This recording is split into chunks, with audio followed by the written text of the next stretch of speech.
같이 한 절씩 읽어보도록 하겠습니다. 바울이 아덴에서 그들을 기다리다가 그 성에 우상이 가득한 것을 보고 마음에 격분하여 베드로에서는 유대인과 병건한 사람들과 또 장터에서는 날마다 만나는 사람들과 변론하니 어떤 에피쿠로스와 스토아 철학자들도 바울과 증언할세 어떤 사람은 이르되 이 말쟁이가 무슨 말을 하고자 하느냐 하고 어떤 사람은 이르되 이방신들을 전하는 사람인가 보다 하니 이는 바울이 예수와 부활을 전하기 때문이라. 그를 불러 아이로 건강하게 내가 말하는 이 새로운 가르침이 무엇인지 우리가 알 수 있겠느냐. 내가 어떤 이상한 것을 우리 귀에 들려주니 그 무슨 뜻인지 알고자 하더라 하니 모든 아는 사람과 거기서 아는의 외국인들이 가장 새로운 것을 말하고 듣는 것 외에는 달리 시간을 쓰지 않으니라. 바울이 아데로 가고 가운데 서서 말하되 아덴 사람들아 너희를 보니 범사에 종교심이 많도다. 내가 두루다니며 너희가 귀하는 것들을 보다가 알지 못하는 시에게라고 새긴 단도 보았으니 그런즉 너희가 알지 못하고 귀하는 그것을 내가 너희에게 알게 하리라. 우주와 그 가운데 있는 만물을 지으신 하나님께서는 천지의 주제시니 손으로 지은 전에 계시지 아니하시고 또 그것이 부족한 것처럼 사람의 손으로 손길을 받으시는 것이 아니니 이는 만민에게 생명과 호흡과 만물을 친히 주시는 이시니라. 인류의 모든 족속을 한 혈통으로 만드사 온 땅에 살게 하시고 그들의 연대를 정하시며 거주의 경계를 한정하셨으니 이는 사람으로 꼭 하나님을 너무 찾아 발견하게 하려 하시는데 그는 우리 각 사람에게서 멀리 계시지 아니하도다.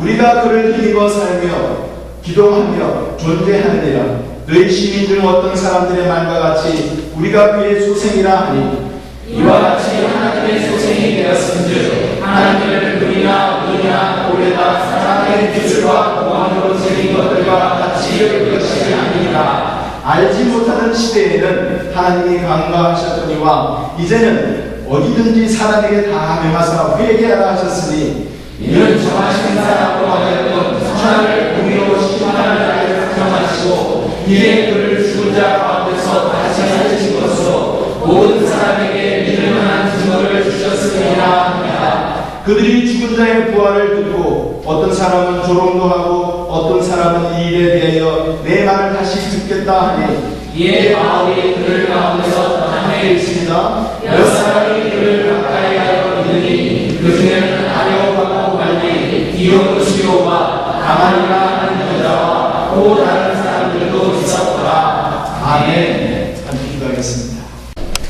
어떤 백화점에 안에 도둑이 들었다고 합니다. 도둑이 들고 그 다음날 아침에 모든 점원들이 출근을 했는데 아무도 전날 도둑이 들은 것을 눈치채지를 못했다고 합니다. 그리고 정상들이 일을 시작을 했습니다. 그런데 몇 시간이 안 되어서 큰 난리가 났습니다. 왜냐하면 도둑이 들어와서 아무것도 가져가지 않았는데 대신에 모든 그 프라이스 태그를 바꿔만 버렸어요. 그래서 모든 그 프라이스가 옳지 않은 가치의 그 가격이 붙어있게 됐던 거예요. 그러다 보니까 5,000불짜리가 50불에 팔려나가고 10불짜리가 200불에 팔려나가는 엄청난 혼란이 생겨나게 됐었습니다. 그 상황을 보고서 도저히 어떻게 수습이 되지 않아 그 문을 닫을 수밖에 없었고 한참 후에 다시 여는 그런 불상사가 생겼었습니다. 옳지 않은 그 가치, 가격표가 옳지 않게 붙어 있었을 때 그 삶에서는 엄청난 혼란이 일어나게 되는 것입니다. 영적인 삶에 있어서 사탄은 우리의 가치관을 혼란시킵니다. 우리의 가치관을 올바르게 잡지 못하도록 많은 것들로 우리에게 시험하고 유혹하고 잘못 보게 만듭니다. 올바른 가치관을 가지고 있지 않을 때 그 삶은 많은 시간과 노력과 에너지를 허비하게끔 됩니다. 하나님께서 우리에게 이 세상에 살면서 가장 귀하게 여기고 올바로 그 가치관을 가지고 존귀하게 여기고 가장 귀한 것을 올바로 알기를 하나님은 원하십니다. 여러분, 여러분의 삶에서 가장 귀하고 존귀하게 여기는 게 뭐입니까? 여기에 아덴에 있었던 사람들 중에서 그 아덴에서 중요하게 그들이 두드러지게 나타났던 두 가지 학파에 대해서 소개를 하고 있습니다. 조금 이게 혀가 막 말리는 그 단어인데, 에피쿠로스와 스토아 철학자들, 이들이 그 철학의 두 양대 쌍맥을 이루고 있었습니다. 이 아덴이라는 것은 간단하게 설명을 하면 그 당시에 최고의 문학과 철학과 교육의 중심지였습니다. 행정과 정치의 중심지가 로마였더라면 바로 이런 교육과 철학과 예술과 문학의 중심지는 바로 아덴, 오늘날의 아테네입니다.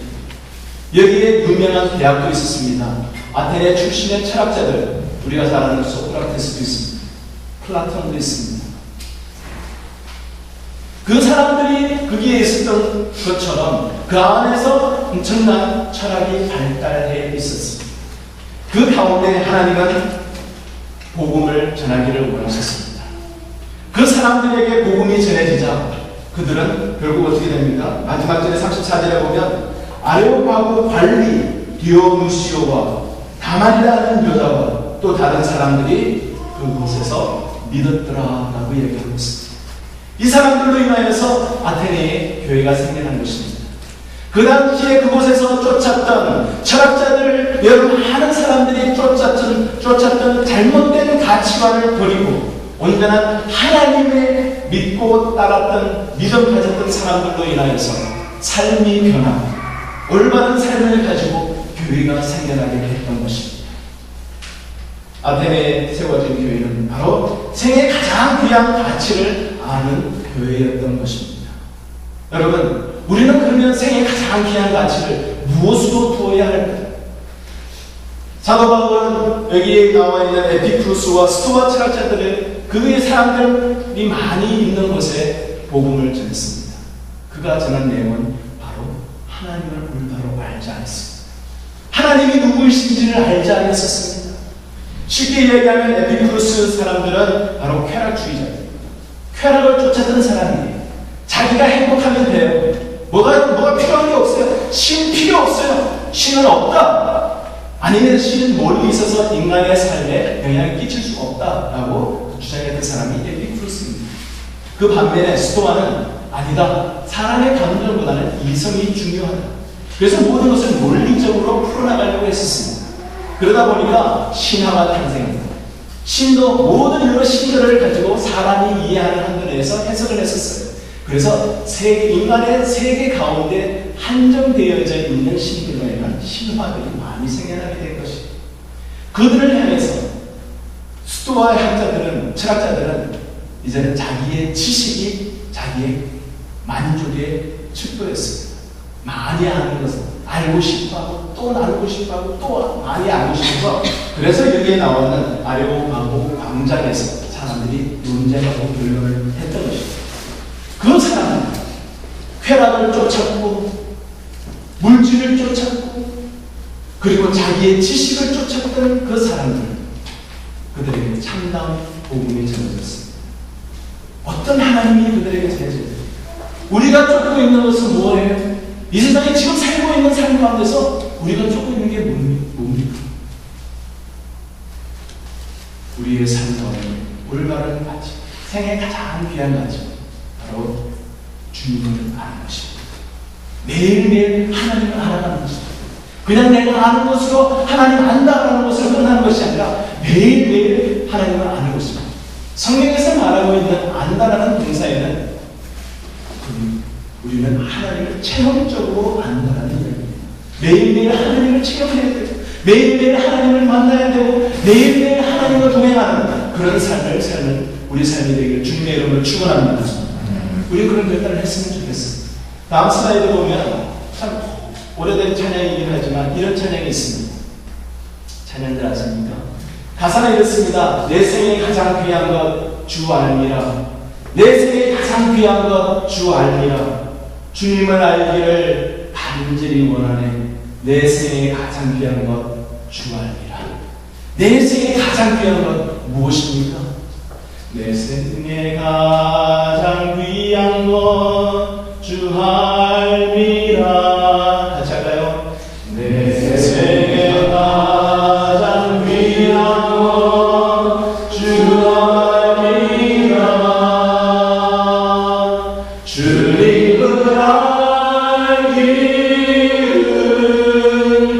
간절히 원하네 내가 가장 귀한 것 주 하나님이라. 우리의 기도가 됐으면 좋겠어요.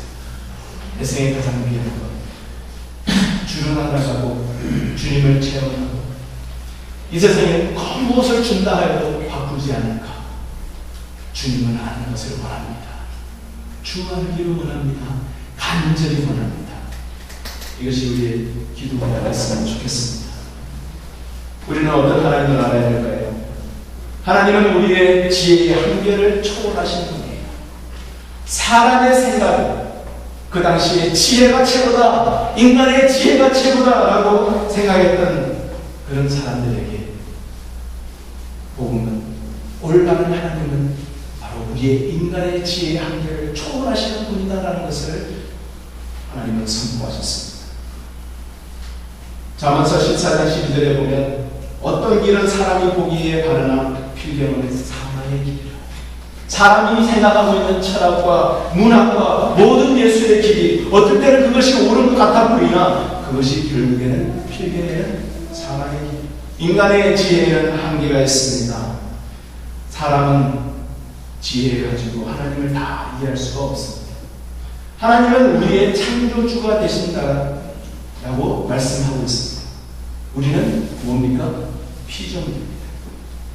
피조물이 창조주 하나님을 다 이해할 수 있습니까? 다 이해하지 못합니다. 그 하나님은 우리를 창조하시고 우리에게 모든 것을 필요한 것을 공급하여 주십니다. 성경에는 항상 우리에게 하나님이 만드시고 모든 환경을 주신 다음에 우리 인간을 창조하시고 우리를 요구하시고 우리에게 명령하십니다. 천지 창조할 때도 아담과 하와를 만드시기 전에 인간이 살 수 있는 모든 환경을 먼저 만들어 놓으시고 거기에 사람을 넣어주셨습니다. 하나님은 우리에게 명령하실 때 항상 기뻐하라 라고 명령하셨으면 그 명령을 요구하시는 모든 조건, 모든 상황들을 하나님이 이미 만들어 놓으셨습니다. 하나님은 우리에게 없는 것을 요구하시지 않습니다. 하나님은 우리에게 주지 않고서 하나님이 요구하시고 명령하시지 않습니다. 하나님은 창조주이십니다. 그 하나님의 창조주 되신 하나님을 우리 피조물이 다 이해할 수 없는 상황에 우리의 인간의 그 지혜의 한계를 뛰어넘으시는 그 하나님을 우리가 매일매일 체험할 수 있어야 합니다. 우리가 이해하지 못할 때 하나님은 우리에게 믿음을 허락해 주셨습니다. 그래서 믿음으로 우리가 3차원에 살고 있는 우리 인간, 그 무한대 차원에 살고 계시는 존재하시는 하나님을 믿음으로 깨닫게 되고 만나게 됩니다. 하나님은 우리의 생명의 주관자가 되십니다. 사람의 모든 학문이 발달해도 사람의 생명에 대한 것을 완전히 이해할 수가 없습니다. 우리의 귀한 생명이 태어나고 여기도 말씀하시듯이 하나님은 우리에게 생명을 주시고 무에서 우리를 창조하시고 흙을 가지고 우리를 만드시고 생명을 주셨어요. 그 코에 생기를 불어넣어 주셨을 때 생명이 된지라 생명을 주셨어요. 그것이 끝난 것이 아니라 호흡이 계속해서 지속될 수 있도록 호흡을 허락해 주셨어요. 그래서 만민에게 생명과 호흡과 만물을 친히 주시는 이십니다. 그 하나님은 바로 우리의 생명을 시작하게 하시고 생명을 지속하게 하시고 만물을 주셔서 다스리는 역할, 이 세상에 살면서 해야 할 일들까지도 다 주셨다는 그 말씀입니다. 우리의 생명을 다 이해하지 못하는 것이 인간의 지혜의 한계입니다.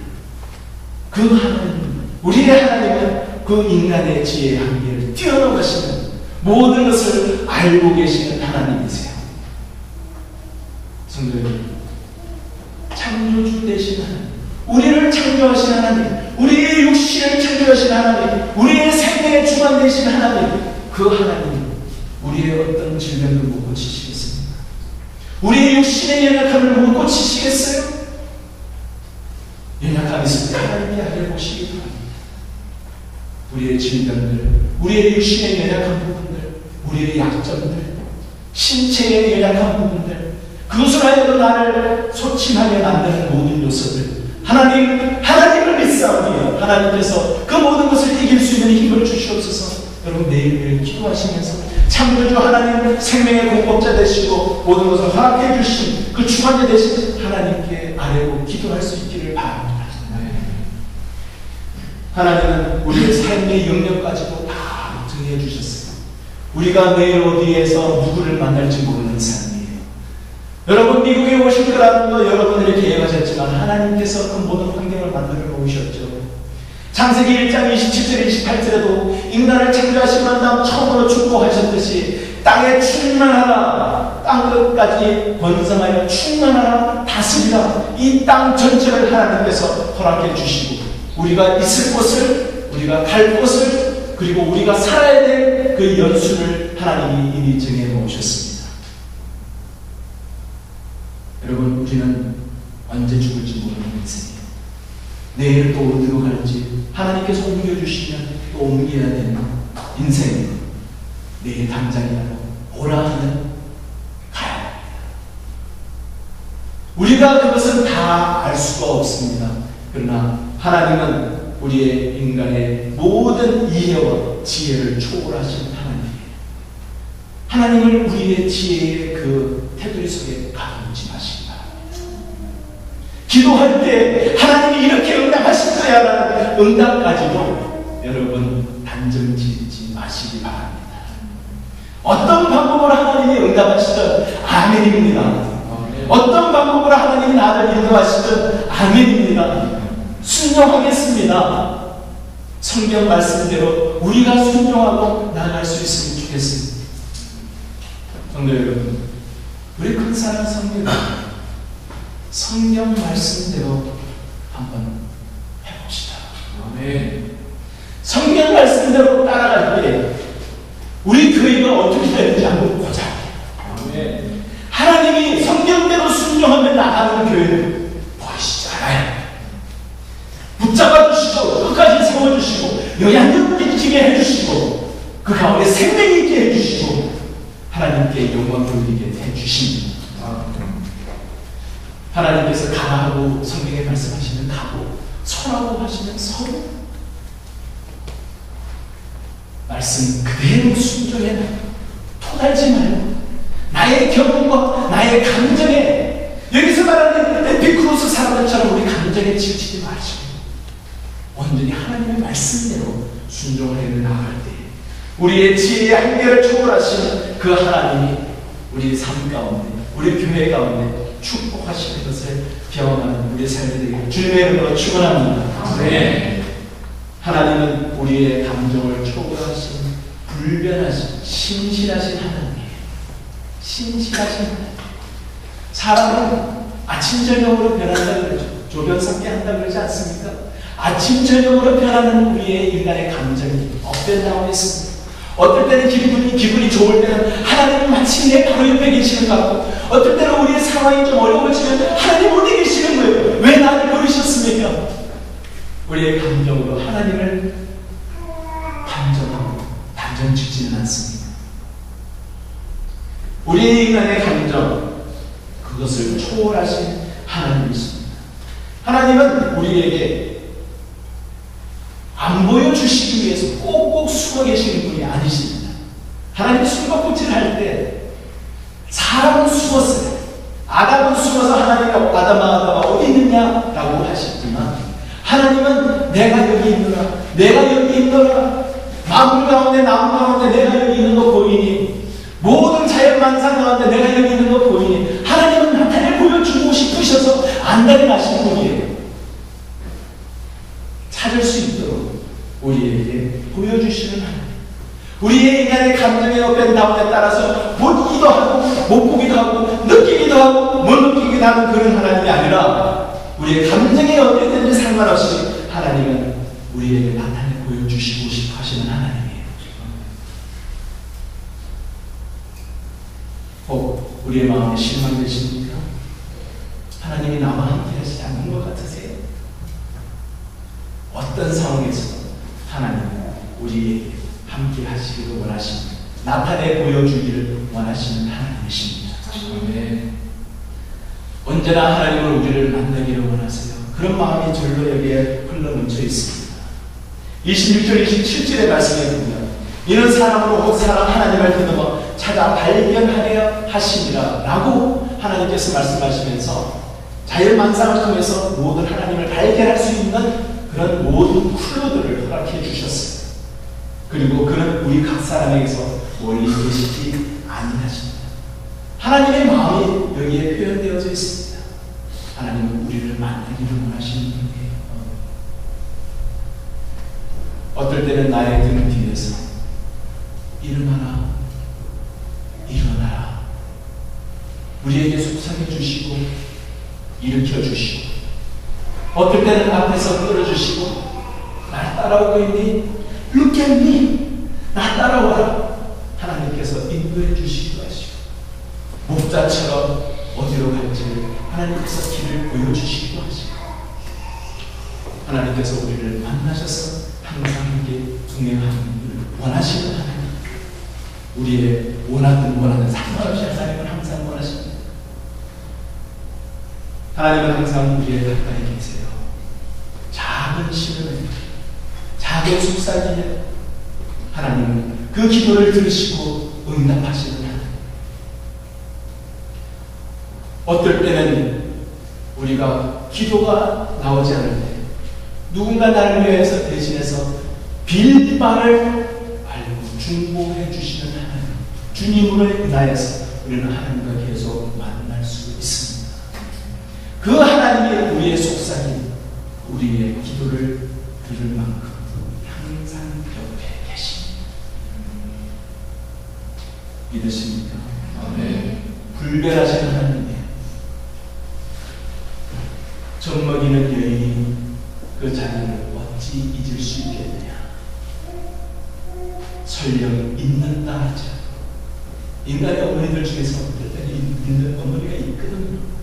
설령 잊는다 할지라도 나는 너를 절대 잊지 않으라. 하나님이 약속하셨습니다. 그 하나님의 약속은 불변하신 약속이에요. 변치 않는 약속이에요. 그 약속을 붙잡으시기를 주님의 이름으로 축원합니다. 하나님은 우리를 공의로 심판하시는 분이십니다.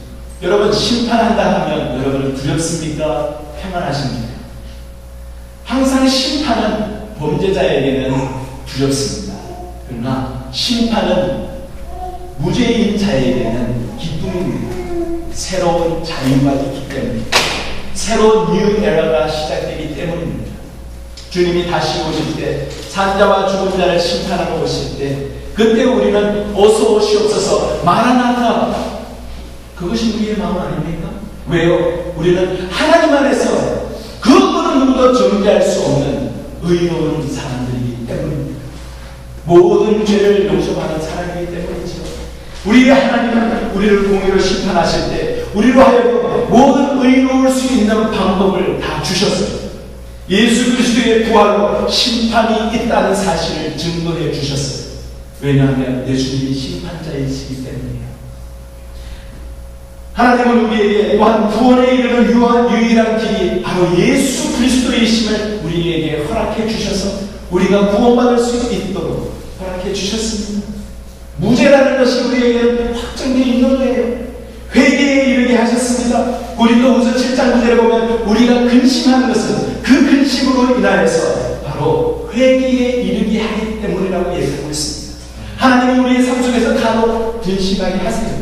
그렇지만 그것은 하나님께서 우리로 하여금 하나님 앞에서 의로워지게 하게끔 하시기 위해서, 회개하게끔 하시기 위해서 하나님이 이끄시는 것이죠. 무슨 일 하겠습니까? 공의로 심판하시는 하나님, 바로 하나님의 사랑의 표현입니다. 우리의 모든 것들을 공급하여 주셔서, 우리에게 모든 것을 공급하여 주셔서 하나님은 가운데 공의로 심판을 기다리게 하시고 언제든지 부유롭게 하신 하나님이라는 것을 우리에게 이야기하고 있습니다. 사랑하는 성도 여러분, 그러나 이 심판에 대해서 얘기할 때 한 가지 우리가 잊지 말아야 할 것이 있습니다. urgency입니다. 언제 심판이 임할지 모른다는 사실이에요. 우리가 무엇을 쫓고 있습니까? 인생에서 가장 가치 있게 우리가 생각하고 있는 것이 뭐냐고요?